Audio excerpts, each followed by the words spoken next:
Hi everybody, welcome to the 3-Wick Thesis candle channel. My name is Tracy and today I have a haul of some of the Goose Creek clearance candles. Now I picked these up, I think it was like mid-June. So this is an old haul. It was sitting here while I was in Michigan. A lot of these are now completely sold out because they were the more popular scents, not necessarily because they were the better price, because a couple of these I think I paid $10 for. But I wanted to make sure that I got my backups because they're scents that I really fell in love with this spring/summer. So I'm going to share with you what I picked up. If you are interested in knowing more about any of these scents, I did link reviews below. Gives you more in-depth detail about wax, wick, label, scent throw and strength, first impression, all that good stuff. This is literally just going to be me unboxing and sharing with you what I hauled. So I have a total of 7 candles here. Some of them are duplicates, such as this one. This is the Kyoto Teahouse from the Passport to Japan collection. I have not burned this past the review period. However, I am absolutely in love with the matcha note that's in here, and I love the creaminess of the steamed rice note that is in here. So I wanted to have a couple of extra of these. It is super difficult to find an authentic matcha scented candle on the market because either perfumers don't know what matcha smells like or companies that make candles and wax melts don't know what matcha smells like. Either way, it has been an incredibly frustrating process. I'm thinking of Bath & Body Works Pink Matcha. To like have anticipation of a matcha scent only to have jasmine green tea, or like with that pink matcha candle, perfumey body care. I don't get it at all. But this one is lovely and authentic. Oh, and that rice scent is just so yummy. It smells like, on cold I don't get much of the matcha, but on warm you have this like beautiful blend of matcha, and the rice note comes out more like a rice milk, comparable to what I get when I drink like horchata. It feels creamy and milky, not lactonic. It's not like a cow milk vibe. It's a light creamy vibe, and it is starchy and sweet and beautiful. So you get that kind of like grassiness from the matcha with a whole lot of rice milk. Little bit of sweetness. I wouldn't say this is like straight up 100% matcha latte. I think the rice note leans a little bit too heavy, but it's close. It's close for me. And plus the labels on this collection were just phenomenal. And I love the wraparound. Has like two-tone. There's like pink at the top and the bottom, yellow in the middle. So picked up 2 of those. I think those were the cheapest ones I got. I want to say they were $6.99. Then I picked up one more, just one more of the Tangerine Coast.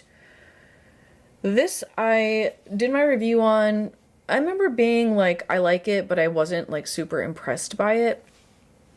And then I started burning it in that was my May burn rotation. I was burning it with Kringle's Psychedelic Citrus. And I also had another grapefruit candle, I can't remember which one it was now, that I was burning with this one. And this was a beast. It like filled the open concept space. It was complementing other candles really nicely. I want one in my burn drawer for either when I do another grape rotation or just to burn it because it's amazing. It's sweet tangerine, juicy orange, mandarin, and grapefruit. And you have to like grapefruit because this is sour. It's tangy. But it also has that, which I don't normally like in candles, but it mellows out on warm. It has that like super citric acid orange vibe to it. On cold, it makes me think it's going to go way too high-pitched and sour or like Fruit Loopy, but it doesn't. On warm, it gets like super juicy. The orange note, the citric acid vibes tone down, and then you're left with like a sour grapefruit that reads almost like a pomelo to me. It's lovely. Yeah, and then there's just like some zestiness, some zing there. So happy to have another one. Plus this label was also gorgeous when lit because the light shines through the orange really well. So you just, from afar, you see what looks like a glowing orange tree. Beautiful. Another one that I picked up an extra of without having burned through the initial review candle that I did is Tiki Punch. And this is a little bit weird that I love this one so much because I don't normally go for punch scents, but this one is so well done. And I feel like the cherry is like perfectly balanced with the other fruit notes in here. It's pink apricot, fresh pineapple, sweet cherry, and sparkling sugar. My candle is loose in the jar. Yeah, it's like Hawaiian punch meets, what are those juice boxes? It's Capri Sun. I feel like I get like both those smells from it. Because it's tropical like Hawaiian punch, but it's like fruity, juicy cherry that reminds me of Capri Sun. I mean, they're both good juices I remember drinking as a kid. I don't drink them so much anymore, but yeah. These days it's sparkling water for me because I love the fizz. I would definitely drink this in a sparkling water flavor if it were available. So really like that one. Wanted to back up. That one I have planned in my August rotation. I might get through 2 in August because I really like that one. This is one that I already have 2 of, but I love it so much I didn't want to be without it in case it doesn't come back next year. And that is Vanilla Sands. I had this... I stocked up in the single wicks last year because that's all that was left, and I stocked up in wax melts last year because that's all that was left by the time the clearance came around. So this year I was like, yeah, I'm going to buy 2 more candles. That will give me 3 backups plus the one I'm burning right now. This would make a perfect crock candle as well. It's got like a bedroom vanilla vibe to it that I think would go nice in my bedroom crock. It also blends well with Friends, so if you're mixing it with like other gourmands or other body care scents, it does well. So I even think I could put this in my living room crock if I had the right rotations going. It's amazing. I love it so much I can't get enough. And this is a dupe of Scentsi's Vanilla Waves, which came back recently. Was that in May? They brought out all those vault scents. This is salted vanilla, lotus flower, and creamy sandalwood, and it is like a sweet, almost cookie-like vanilla energy, gourmandy and edible, but then the sandalwood adds like a warmth and a creaminess that feels inedible to me, more like a body care.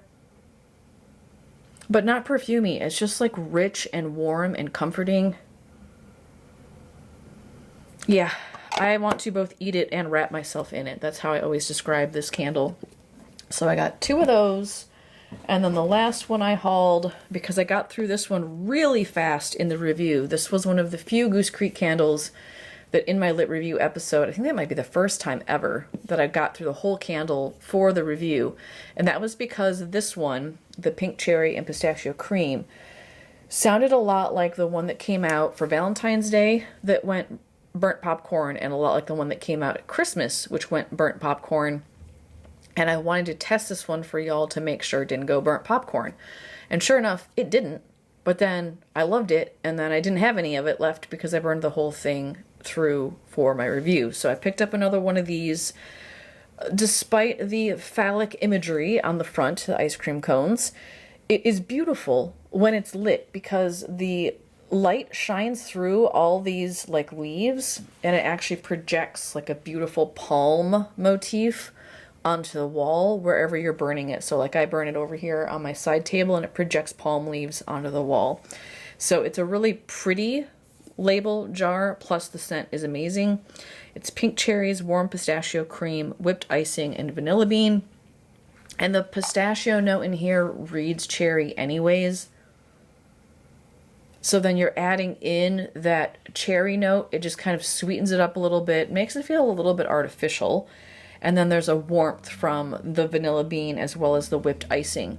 And this has like a tinge of something that feels a bit body care. It's almost like if you took the more perfumey elements of Perfect and Pink from Bath & Body Works and sprinkled a little bit of that into like Sweetheart Cherry from Bath & Body Works. That's what this one smells like to me.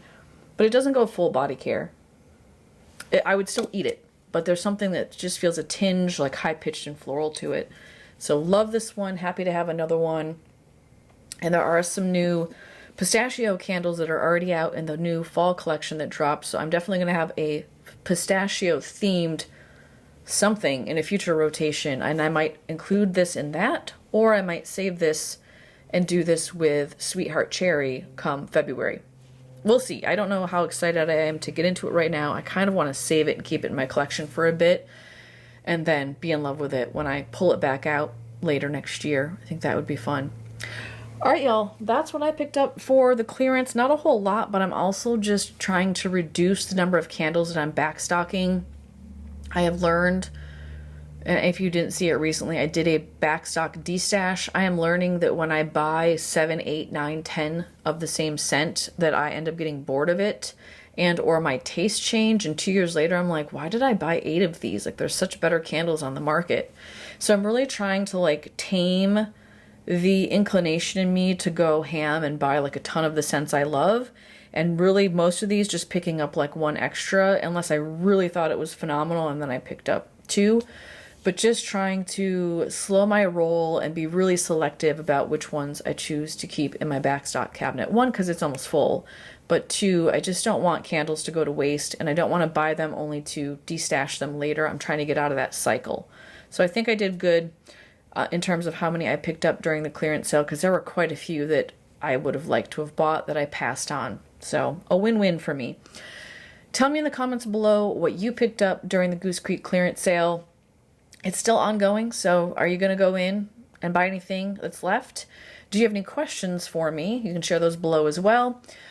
Give me a thumbs up before you take off if you like my Goose Creek content, and subscribe if you're watching me regularly. Both of those things will help my channel to grow and support me in the long run. I really appreciate you joining me today. I will see you again tomorrow. Until then, take care. Bye-bye.